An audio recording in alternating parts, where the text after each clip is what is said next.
बिस्मिल्लाहिर्रहमानिर्रहीम, अस्सलाम वालेकुम। आज मैं यहीं से वीडियो शुरू कर रही हूँ। मैं अपना नाश्ता बनाने लगी थी, मैं क्या अपने व्यूअर के साथ शेयर करूँ। और ये मैंने फ्रोज़न कीमे वाला पराठा निकाला और ये देखें डन हो गया। इसलिए देखें आवाज़ इसमें बहुत मज़े के बने थे माशाल्लाह। हमने पहले भी खाए और आज दो जो पड़े थे मैंने वो फ्राई कर लिए। मैंने कहा चले, हम मेरे हस्बैंड जा रहे थे ऑफिस अपने, तो मैंने कहा चले मैं बना के देती हूँ।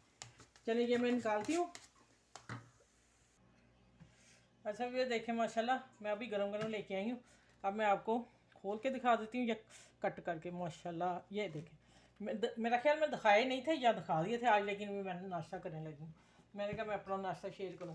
और ये अभी जो जूस बनाया ना उसका अंगूर का, वो मैं डालने लगी हूँ। मैंने अपने अंगूर के जूस में उसमें डाली फूक मलंगा, मैंने भिगोई थी, वो मुझे याद नहीं रहा, मैंने स्कंजी में डालनी थी। मैंने अब अपने ग्लास में डालनी है। ये मैं हमारे यहाँ टाइम 10 बज गए, 10:30, और मैं नाश्ता करने लगी हूँ। आप लोगों मेरे साथ नाश्ता शेयर आप लोगों से मैं करती हूँ, ठीक है। चलिए अपना ख्याल रखिएगा। इस तरह अपने बड़ों को छोटों को सबको टाइम से खाना दें, नाश्ता दें, जिस टाइम पे भी है। बहुत मज़े का।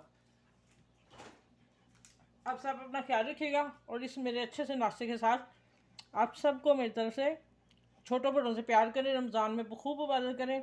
और इस पराठे और इस क्या नाम अंगूर के जूस के साथ, फ्रेश के साथ, आप सबको मेरी तरफ से अल्लाह हाफिज़। और इस तरह का नाश्ता बना के सबको दें।